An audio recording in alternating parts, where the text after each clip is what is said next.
Hi, this is Nita Strauss from the Alice Cooper Band, and you're listening to Focus on Metal. Focus on metal!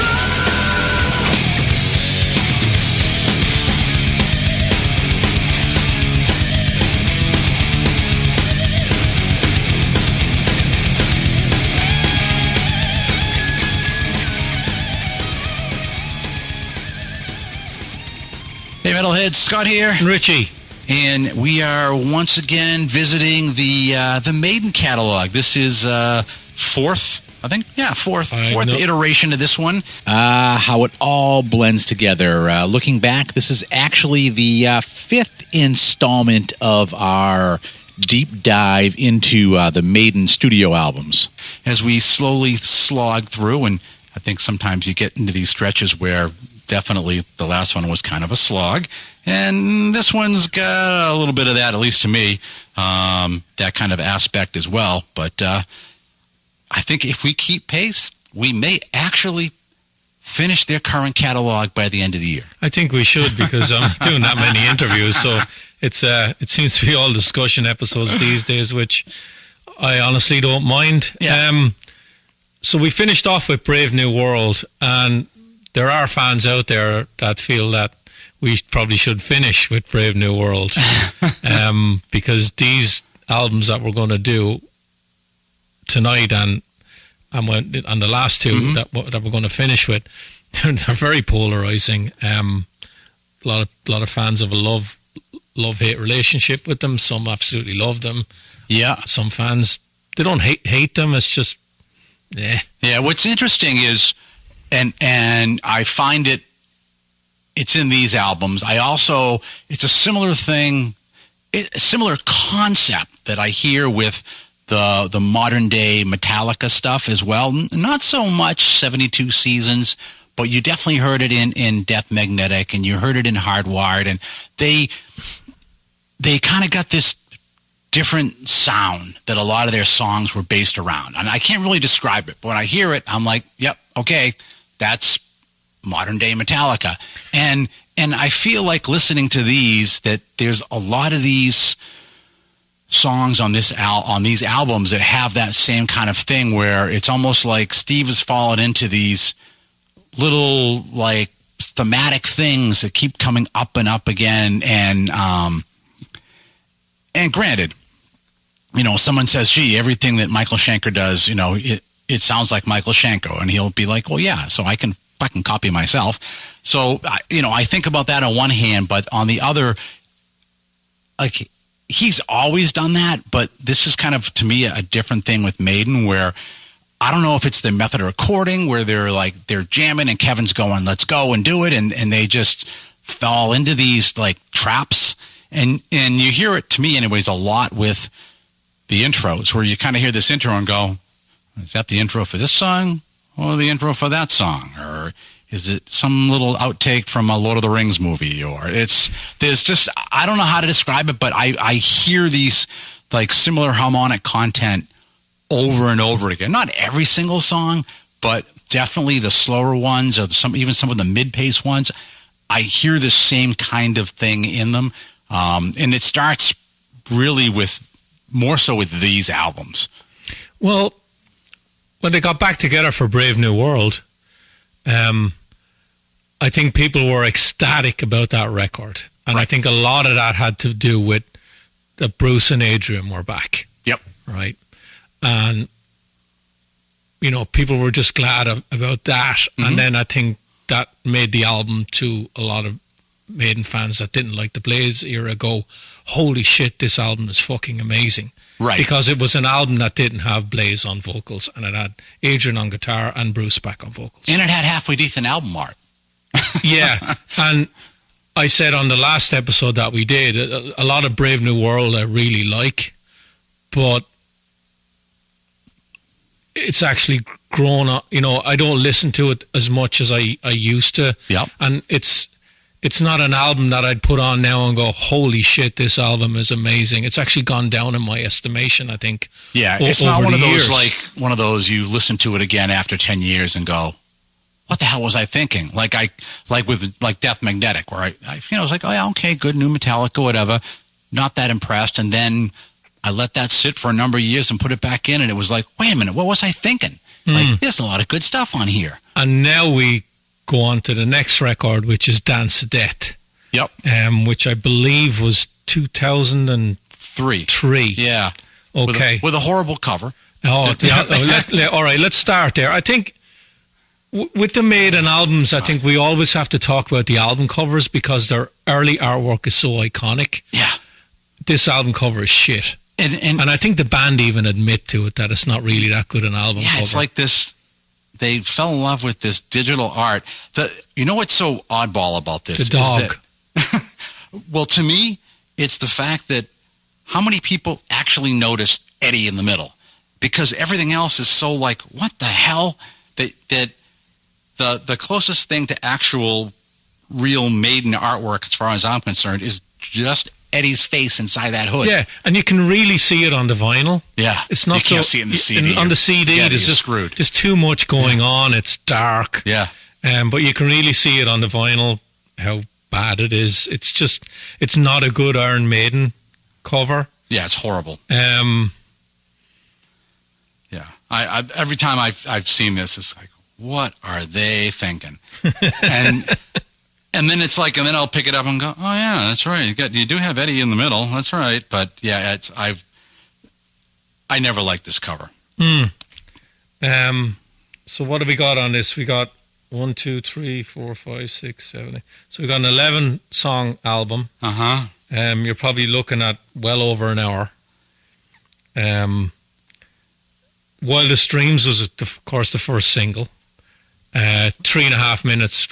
4 minutes. And great opening track. Yes, so definitely. if you put this on and you first hear that song, you're like, fuck yeah, right? You have a lot of excitement when you hear that one. I mean, realistically, all three of the first songs, from Wildest Dreams, Rainmaker, and No More Lies, crunch down the intros, and you have good, solid 3 songs in a row. Even Montsegur has got some little punchy parts to it, and that's not bad either. And then it goes to shit with Dance of Death, which is like, you name your album after that song, and you would almost think, okay, you want to make this like a real good title track. And that is probably the worst freaking song on this album. Yeah, it probably is. It is just like it's a flaccid nearly mess. 9 minutes long. Yeah, it's horrible. It's horrible. God. It is horrible. Yeah. Rainmaker is very good.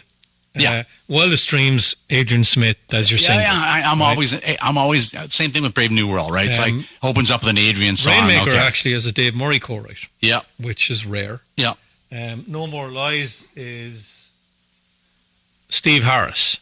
We'll get to the intros eventually. Yeah. Montsegur, I love.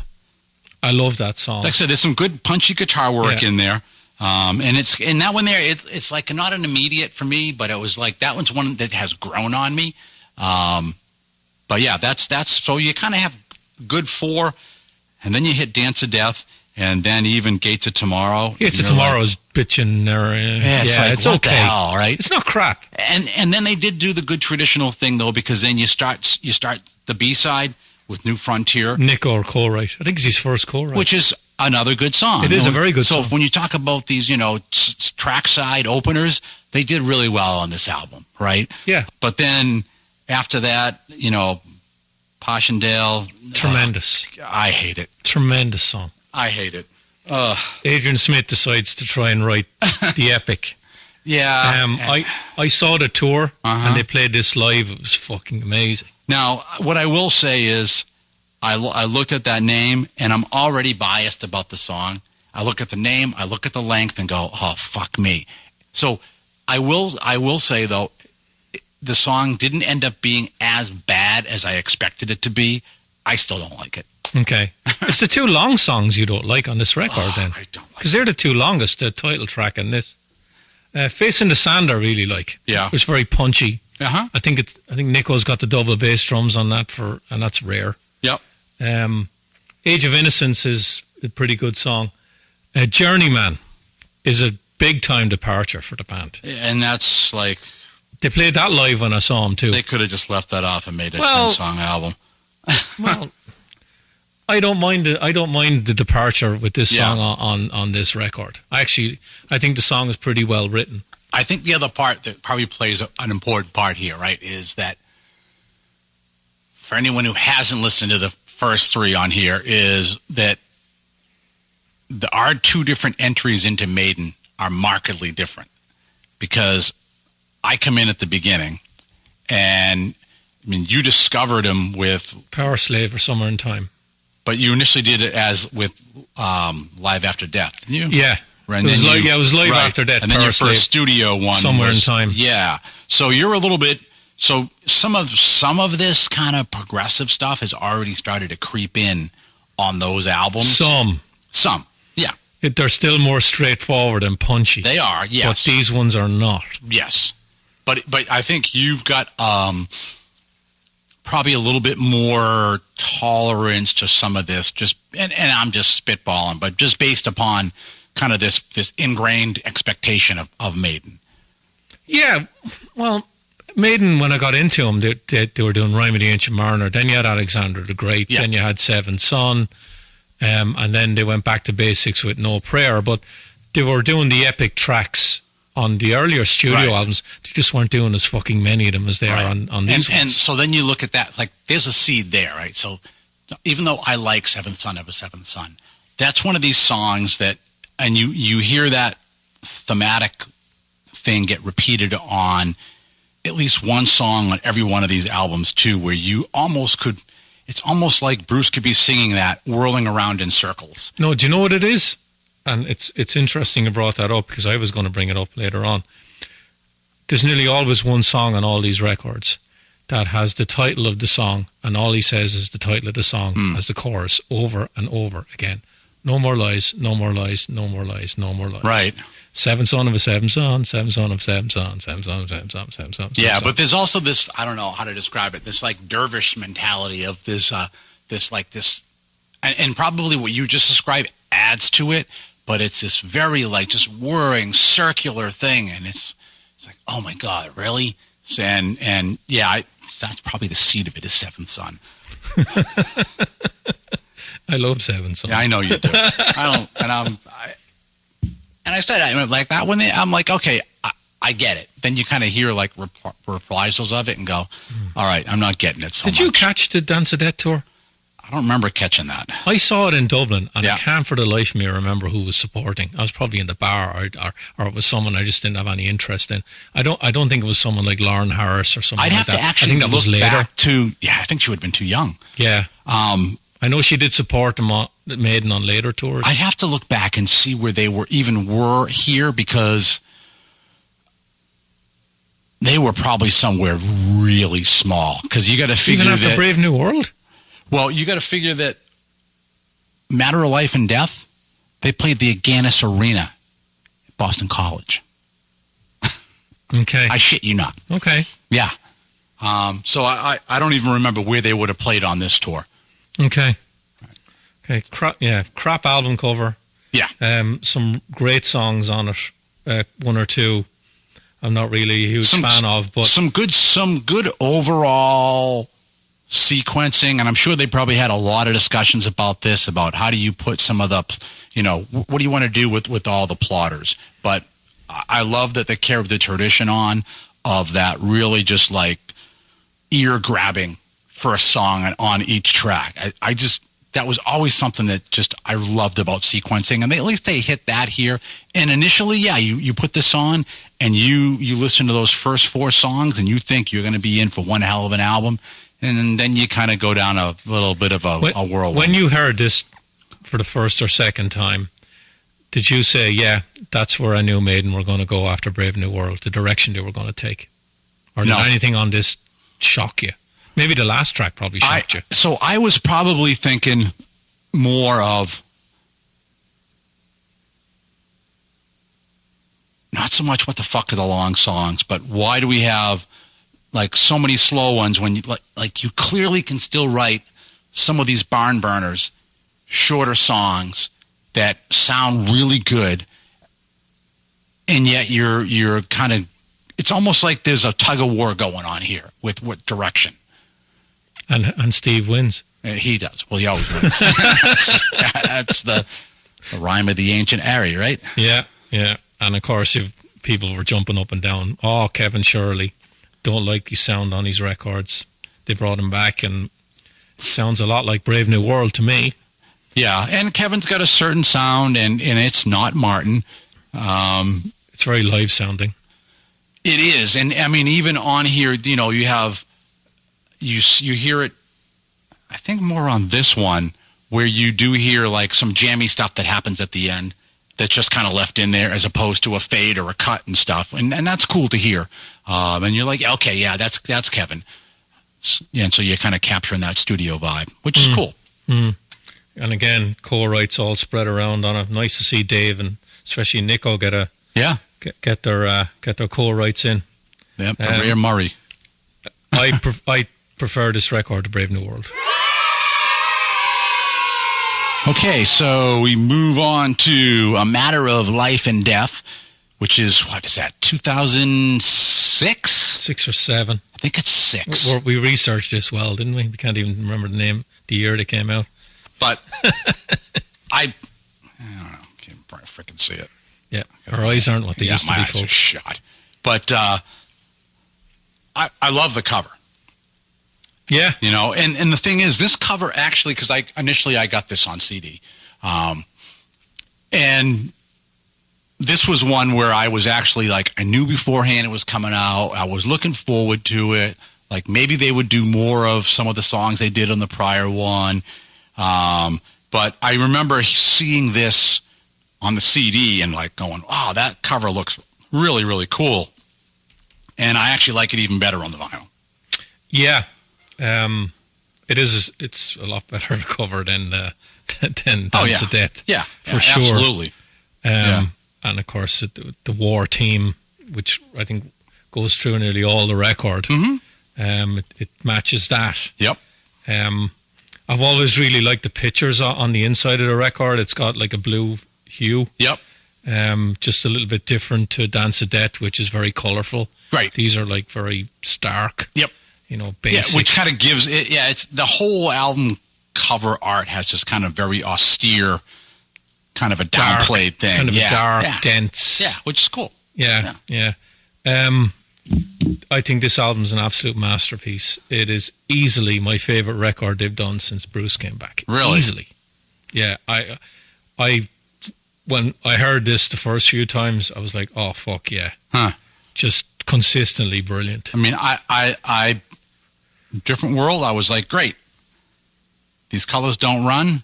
Ah, fuck, we're in a circular song again. All right. Then Brighter Than a Thousand Suns. Fantastic. Interesting song. Heavy. I always think of that one as it opens up sounding like Tool, and then they transition to Rush. Yeah, this is where they start to get really progressive. And I was wondering about that, what you thought of that one, because that's what I hear. Yeah. I hear that Tool tonality right at the beginning for the intro stuff, but the other parts, the phrasing, all the other work behind it, that is like, holy crap, it's a Rush song. It could easily be a Rush song. Then after that, I'm kind of lost on this one until Lord of Light.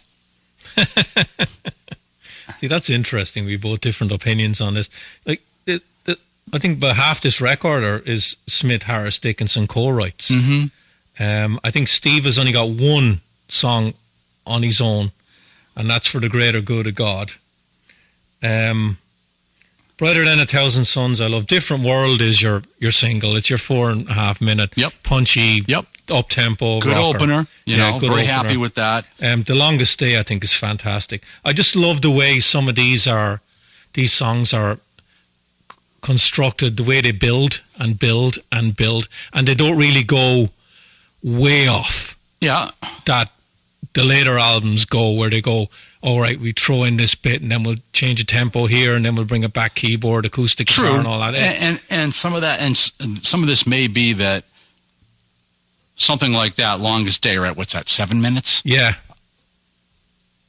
It just builds and builds and builds. And it's just kind of, but to me, it's like, all right, like, oh my God, is it over yet? The longest song. It's just, yeah, I know, that's what I'm like. And yeah, it's like, it's almost like, is Bruce going to start rapping on this? I don't know. Those, like I said, I'm good with Different World, Brighter, and then after that, I'm like... the reincarnation of Benjamin Brieg is brilliant.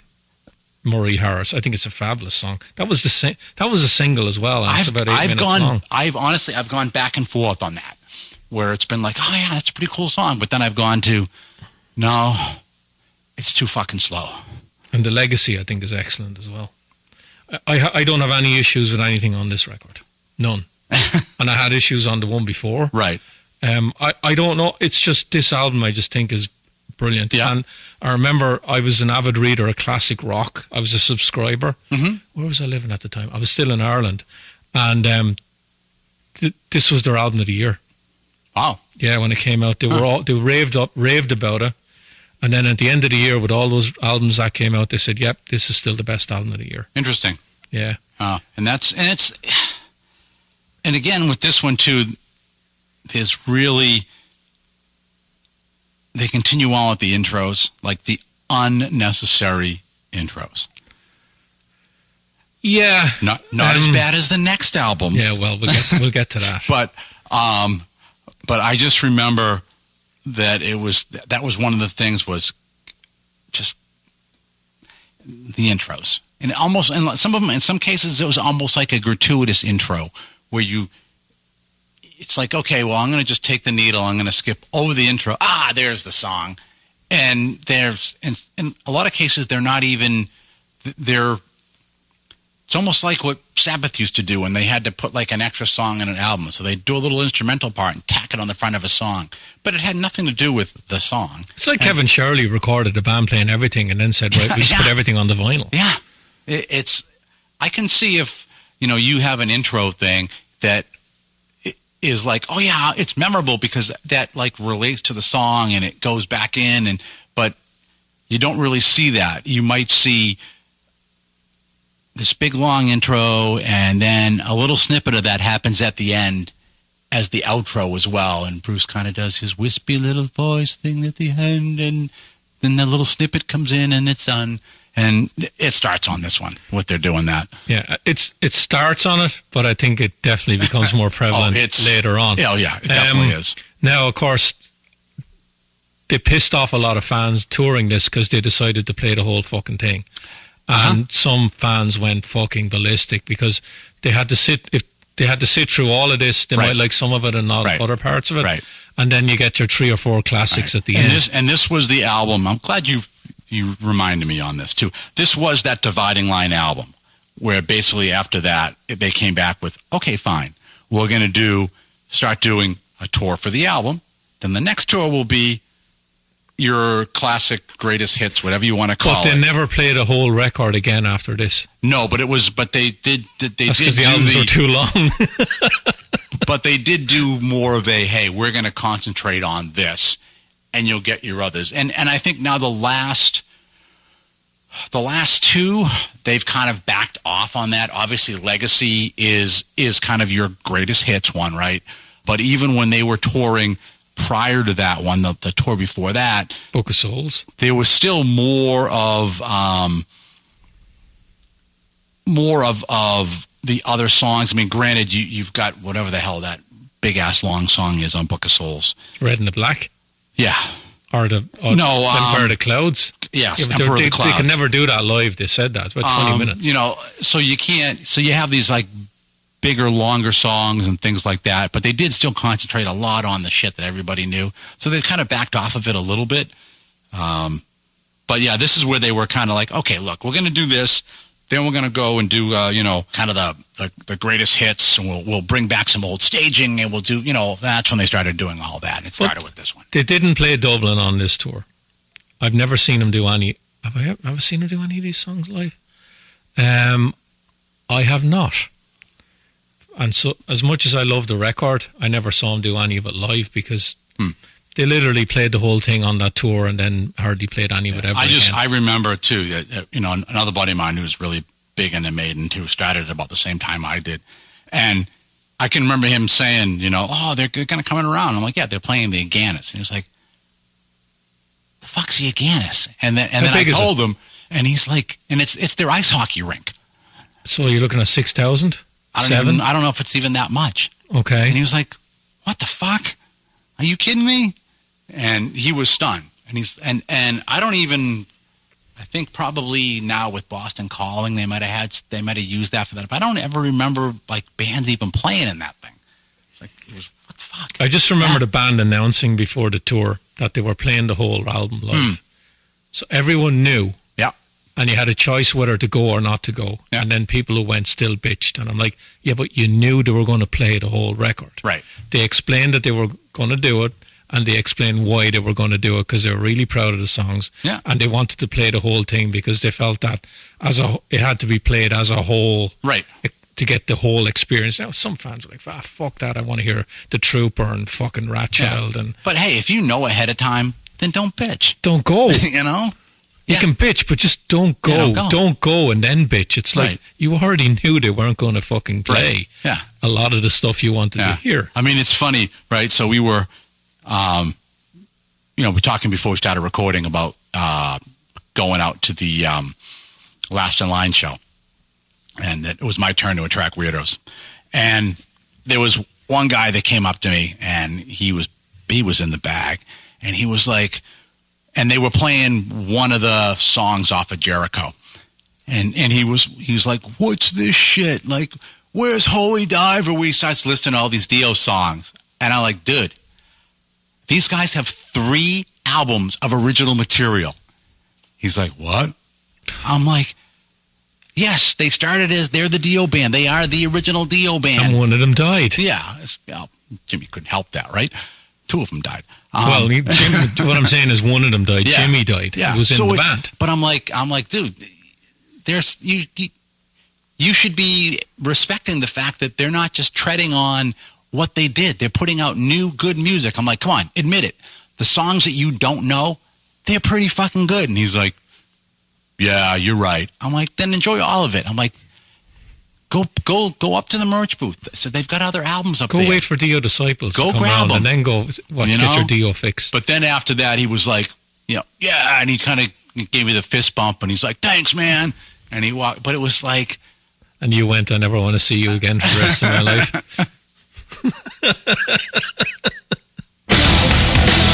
Focus.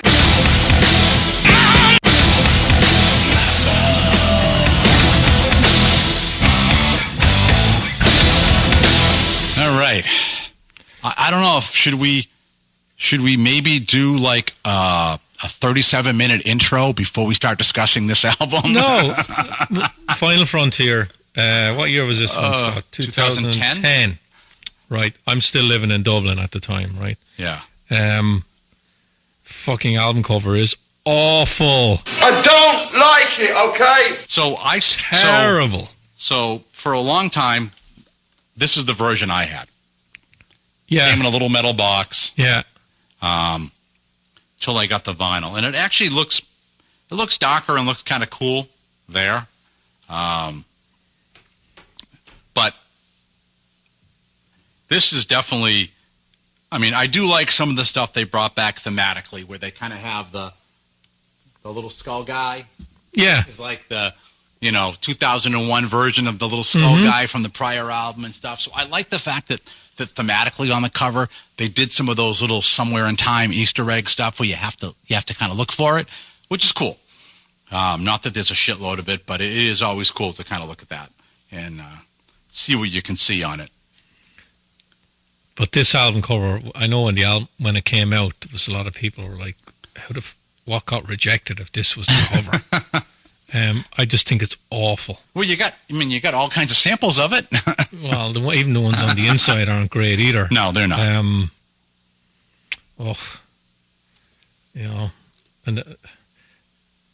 And then they really, this album to me, it's experimental, a little more experimental than than A Matter of Life and Death and the two albums that came before it. And even the stuff that's of a similar vein to those three records isn't as good on this as it was on Brave New World, Dance of Death, and A Matter of Life and Death. Yeah, I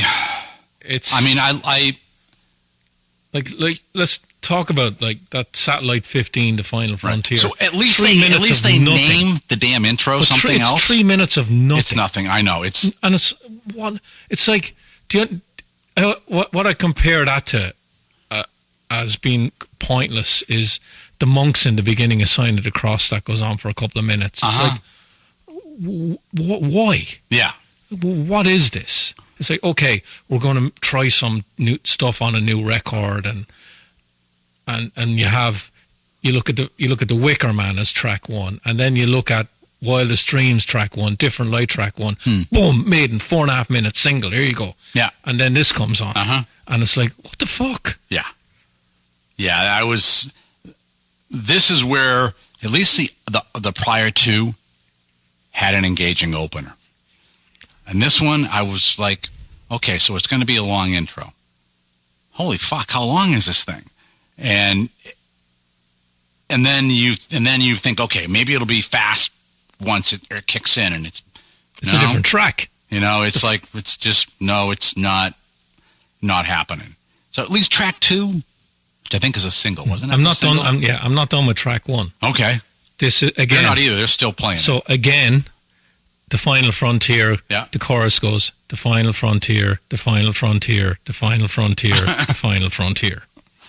I'm like, no more lies, no more lies, no more. I'm like, fucking hell, really? And this happens on other tracks on all these albums as well, where the chorus is just the title over and over again. Yeah. Angel and a Gambler would be another one, Yeah. It's like, fuck me. Like, can you not get something that rhymes instead of just saying the same thing over and over again? Yeah, I don't. With a different cadence. El Dorado, never liked that either, and that was the first single. See, I enjoyed it certainly that one. Kicks in the beginning, like it just literally goes. Yeah, I like that one. Part of it I liked is this is one of those historical narratives that kind of did that. You can listen to the lyrics and you hear a story, and for some reason that one resonated with me. So I like that one. Yeah, just my preference. Yeah, just never. And when I saw them, the album I don't think was out. I think El Dorado was out. Yeah, it came out much earlier. Yeah, and they played that live, and it was the only track off the record. And I remember Bruce talking about the album, saying you're going to be really happy with it if you. We tried and experimented a bit more on this, and it's a long album, and then I was like, oh, it's going to be great then, and then I listened to it, and I was like, not really. Yeah. Mother of Mercy is good. That one didn't resonate with me either. This one, then I'm like, yeah, okay, new Maiden, but I don't get happy again till The Alchemist. Where are we? Trying to read all the co-write credits. So, Satellite 15, The Final Frontier. I think Adrian Smith wrote The Final Frontier, and Steve Harris wrote the intro. You think I'm right? He wrote the weird shit in the beginning, the 2 and 3 minute thing, and then Adrian wrote the actual catchy tune. El Dorado, Smith, Harris, Dickinson. Mother of Mercy, Smith, Harris. Coming Home, I don't mind either. It's kind of a ballad. Yeah. That's a Smith, Harris, Dickinson song. The Alchemist is that's where Yannick gets his writing credits. Yeah, that's a good track. That should be the first song on the record. It's got that, gallop, right, that you associate with Maiden. It's 4 minutes 29 seconds. I thought also, is it Coming Home?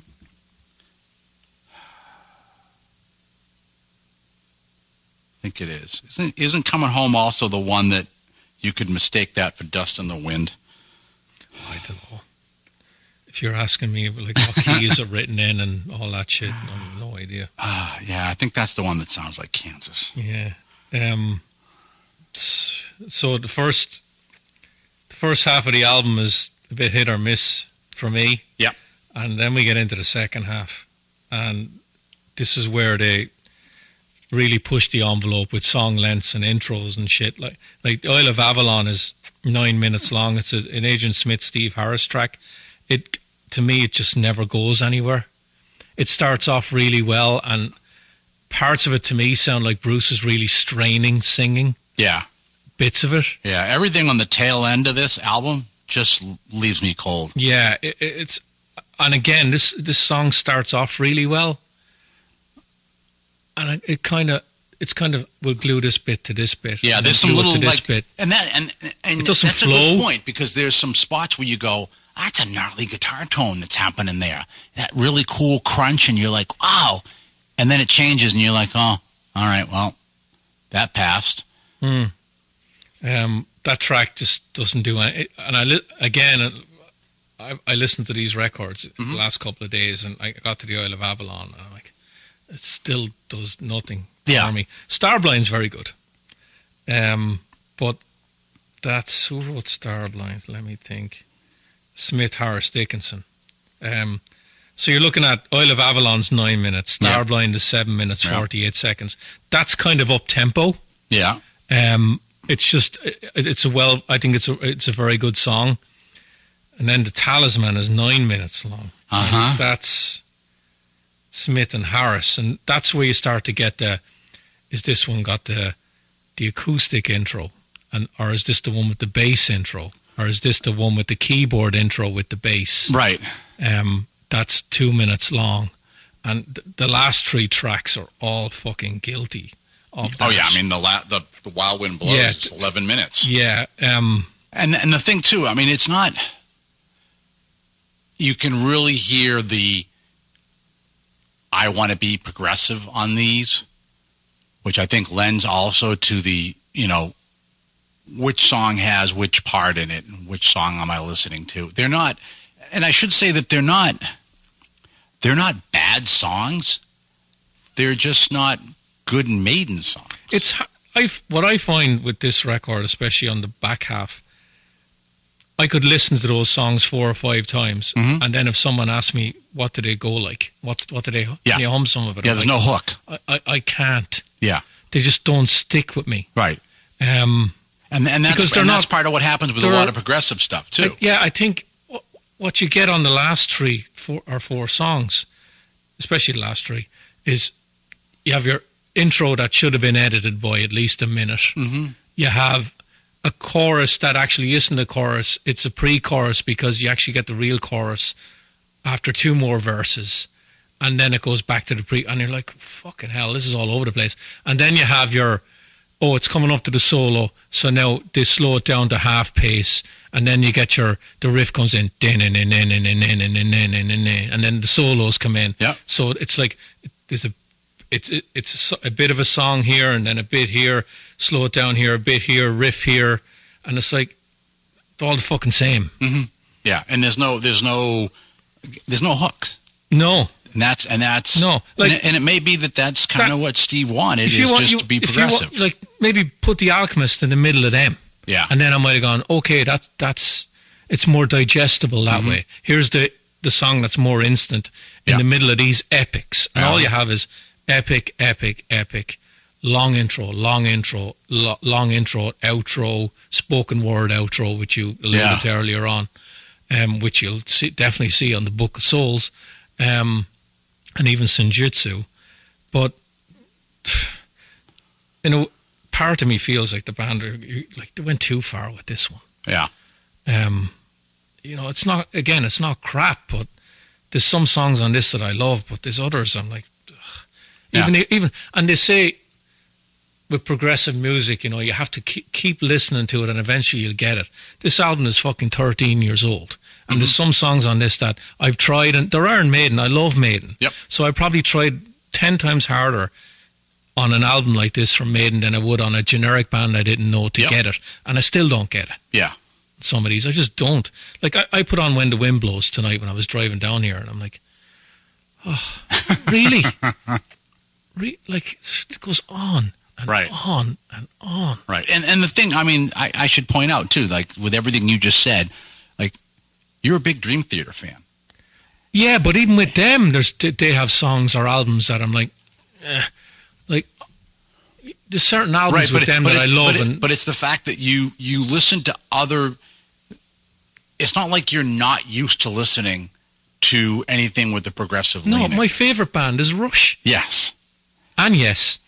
But, I like Yes too. But Rush, for the most part, they always have hooks in there. Oh yeah. There's things that you kind of just grasp on it. And if they had an album that maybe they were really enthralled with, but then after the fact, so if this had been a Rush album, right? I think after the fact they would have gone back and gone, we did something wrong on that album. Something doesn't feel right. And you see that. You see where they went in directions and then went, wait a minute. We're not having hooks. Now we've gone so far deep into synth land. We need to get back into guitar hooks and something that's more identifiable and landmarks. And they would change producers and try to get all of that type of stuff. And I think that's why we're, Nick Raskulinecz in the last, the last 2 albums for them? Yes. I think he brought them back to that sense of we can be progressive, we can make these kind of epic story albums, but we can have hooks as well that like a Rush fan will grab onto. Yeah, definitely. And I think Rush edited themselves a lot better. Yes. Yeah, they did. Well, also because it definitely was a partnership. Yeah. I think you bring up Rush, right? And my least favorite Rush record, and bear in mind now that I got into Rush in the 80s, so this might piss off a lot of people. My least favorite Rush record is Caress of Steel. Right? Because it was so experimental and all over the place. Yeah. This Final Frontier to me is their equivalent. Right. And even then, I mean, Rush has even said, like, what the fuck were we thinking with Caress of Steel? Yeah, like, I listened to some of the Final Frontier, and I'd say the same thing. Right. What the fuck were you thinking? Yeah. Maybe you were thinking you were writing songs that were as good as A Matter of Life and Death, and they were long songs. Mm-hmm. But to me, the long songs on A Matter of Life and Death are much better than the long songs on this one. Yeah. They're repeating themselves in song length. Yeah. I don't think in song quality they're repeating what they did on A Matter of Life and Death. Mm. Yeah. Because I was really enthused, with some of the songs on Dance of Death. Matter of Life and Death was still a good album overall.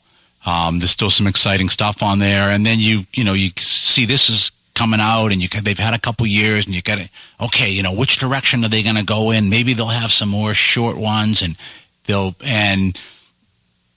just kind of went the opposite direction, and in a way, they've kind of continued to do that even after this. But yeah, I didn't have the same excitement as I had when I was expecting to hear the album as to after I heard the album. And it's still, I still haven't really grabbed onto this one. Yeah. I think around this time was when I really started wanting the Bruce Dickinson solo record. Uh-huh. That was punchy and heavy, and I know we're due to get one in 2024. Yep. Finally, which I can't wait for. But yeah. What's interesting too, that's another good point too, is that you were having these punchy Bruce records, and granted, beyond Yannick, and you didn't have the same cast of people doing it. But if Bruce was having that kind of influence, it's like, why don't we see it here? Is it that Steve was so overriding with everything? I think Bruce wanted to do this stuff. Or is it that, okay, maybe it's that. He's like, he likes to do the short punchy stuff with Roy, and he comes over and does everything else with Steve and Kevin that's like this. I think he just got his creative fill just doing stuff like this. He was able to do one or two punchy songs, and then I want to write more experimental music. And again, they just love working with Kevin Shirley. I think Bruce has said many times that he loves the way Kevin works. It's very inspiring for him.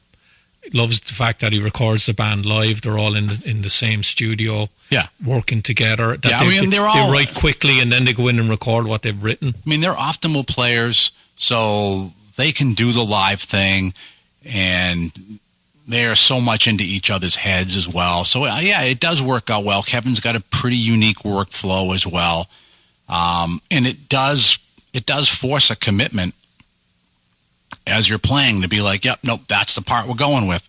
So it is a kind of a unique way of doing it. Yeah. Just a couple of things before we finish up. I think these albums definitely highlight how good a drummer Nico is. There's more room in the songs for him to play. Yep. He doesn't play the same thing over and over and over again. No, he's all over the place. There's actually a couple of these where it's like, damn, he's channeling Ringo in this song. Yeah. And you have to, but the thing too is you have to really listen. It's like, in some of them, the drums are like really low in the mix, and but you just listen and you're like, wow, he's doing something that he's kind of breathing in with the beat, and it's like, wow, it's pretty cool. Yeah. I think the drum sound on A Matter of Life and Death's really good. I think it's the best of the three of them. The other thing, and I'm going to throw a hypothetical out there. So you know that the fans are out there and they're not really on board with these records. They feel in a way that the band has gone up, its own arse and gone too experimental. Just say Yannick wasn't in the band and it was the five of them. Do you still think they'd feel the same way? Or did they just have this thing in their head that Yannick's in the band and they've gone and experimented? That's a good question, but to me, as much as I shit on Yannick, and he's a good player, it's just the weird number of people. So that's just the OCD. But no, I don't. Do you think would they get more of a pass if it was just the five of them because it's the classic lineup? I don't think doing this material. I don't think so. No, and I think if anything, you'd expect more from the classic lineup. So like on Final Frontier, it does boggle me that Adrian, who is like the commercial bent mastermind in songwriting, is part and parcel to almost every one of these songs. Usually you can, like when the first single came out for Senjutsu, right? As soon as I heard it, I'm like, that's Adrian Smith's song. You just knew it. With these, you really are like, you read the credits and go, really? It's a freaking Adrian song? Yeah, he co-wrote Isle of Avalon. I'm like, oof. You know what I mean? It's like you're not getting normal like Adrian. Even if you look at the stuff on Smith and Kotzen, even though it's not like metal, you can still hear that commercial vibe out of Adrian. I'm going to give Adrian a bit of a pass from what you're saying, because I'm looking at the writing credits here for the last 5 songs, right? And okay, he co-wrote Isle of Avalon, which I think is just not good. He co-wrote Starblind, which I've already said. You like that one? I like that a lot. The Talisman was Yannick and Steve. When the Man Who Will Be King is Dave and Steve, and then When the Wild Wind Blows is Steve. Yeah. So he actually only writes 2 of the last 5, and one of them is my favorite of the last 5. Yeah. I just usually, when I always associate, I've got a certain like songwriting sound and methodology and stuff that I always kind of associate with Adrian. And usually I'm pretty good about it. And this just breaks all of it for me. Yeah. Yeah. But just not an album I look back on fondly.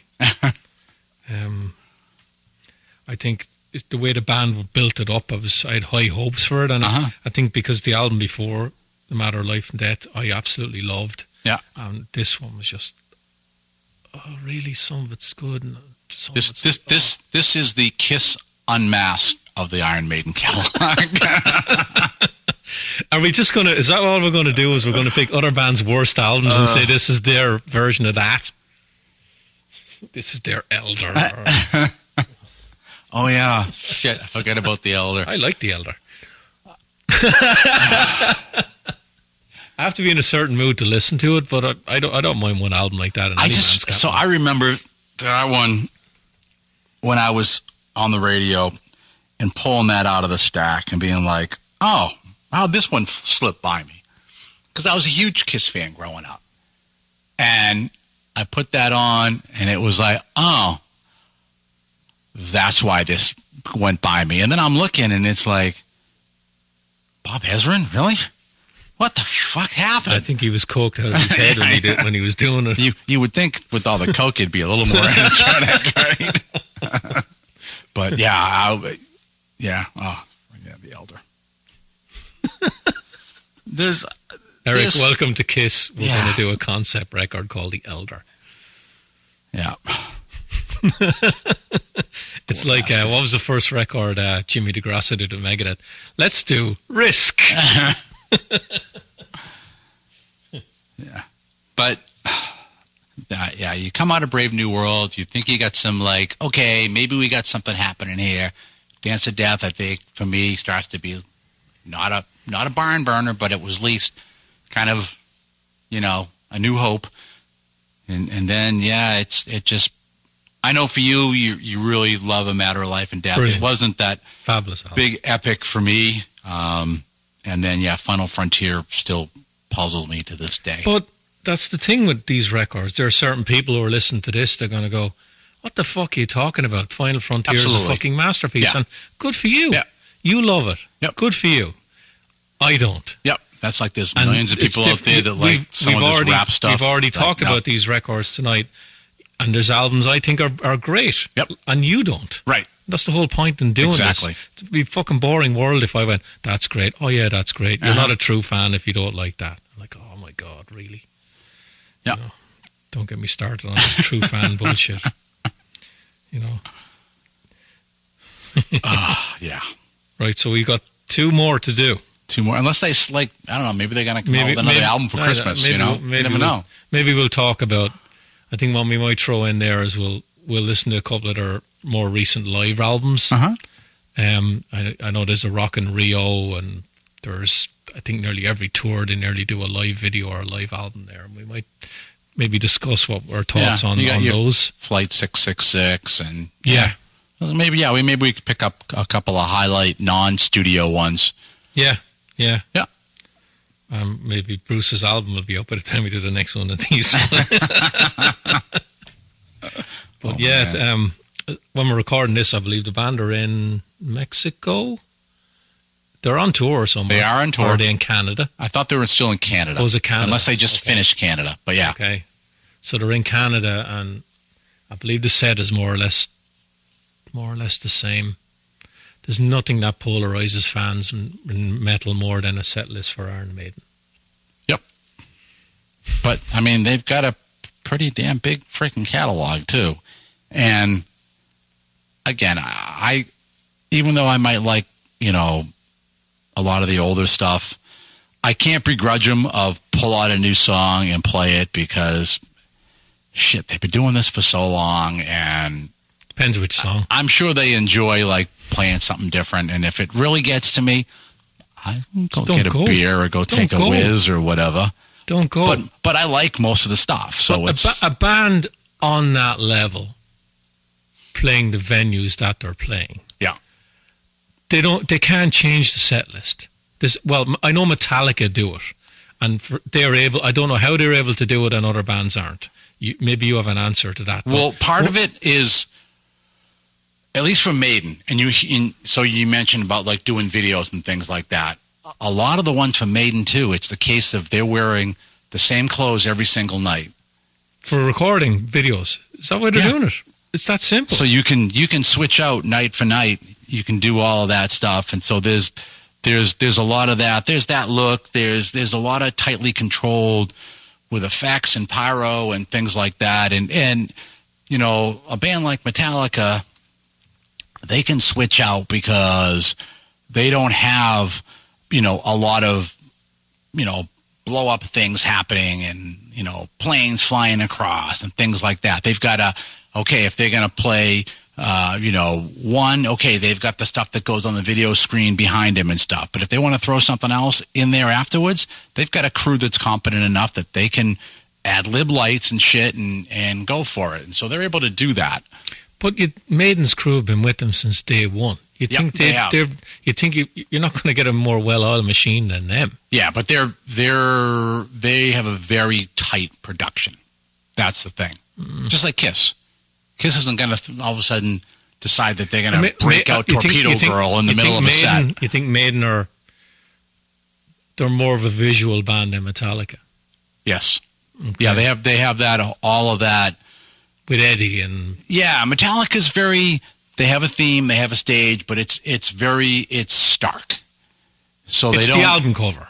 Most of the time, it's a variation of the album cover hanging from the ceiling or on the drum kit or on the amp. So it's and you got to figure that's how they've always done it, right? That's what almost every thrash band out there. They're out there. They're going to play. They have it very minimal.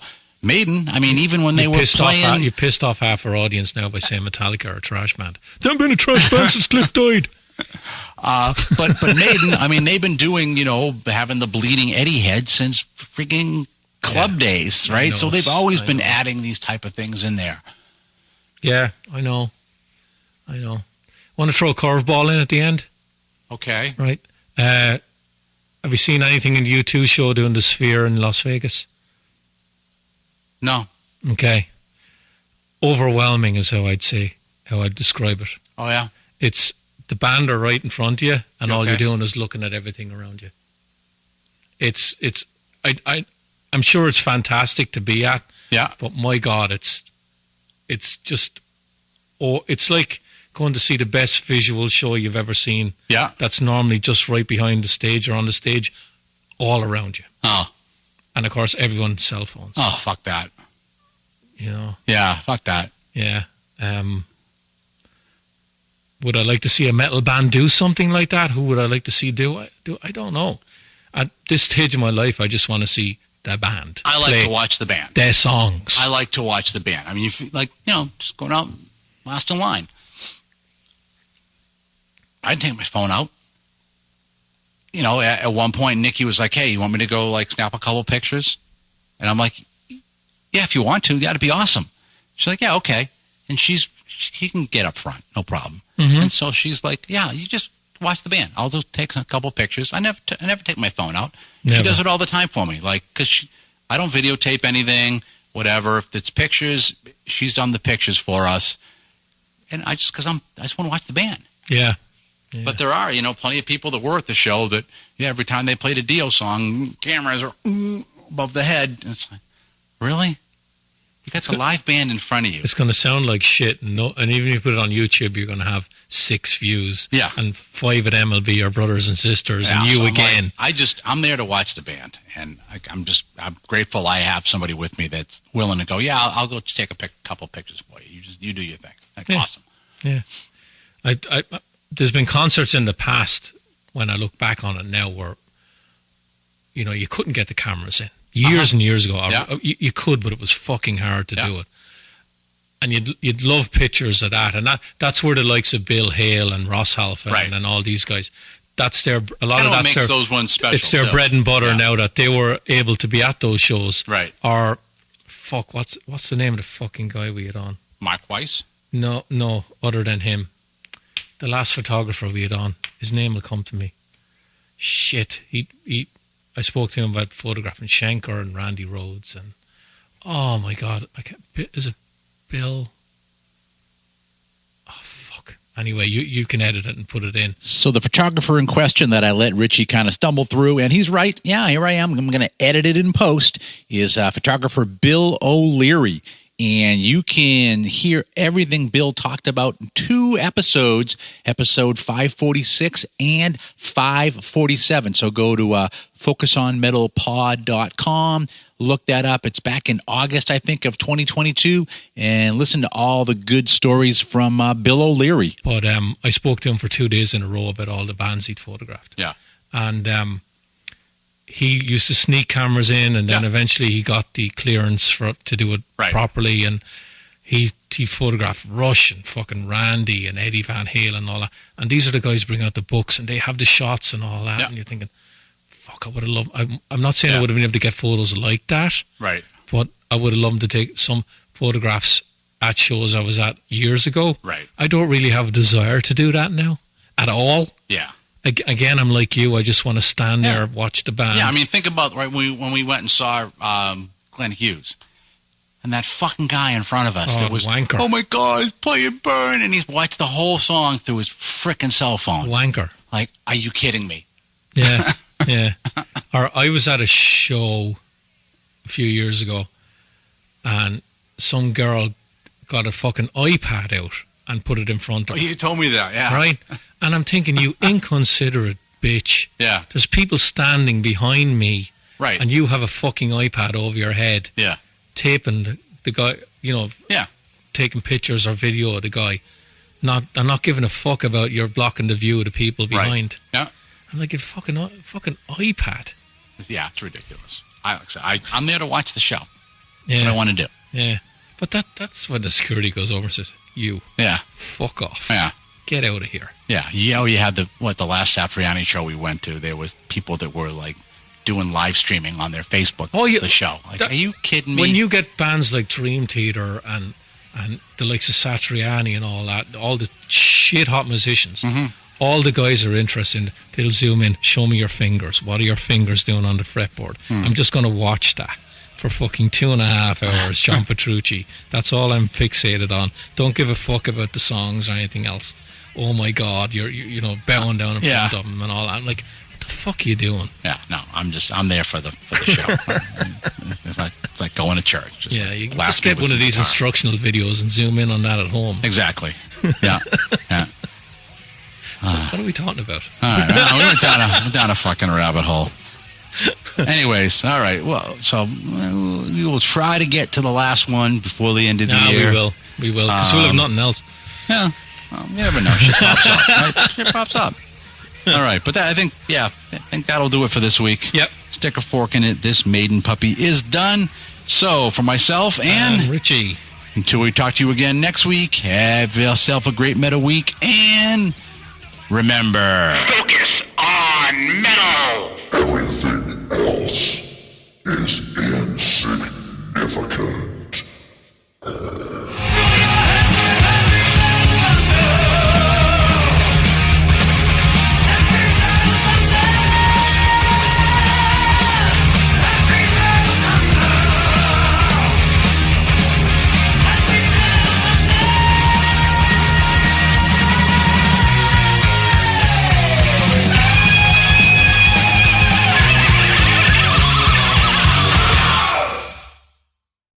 You're still here?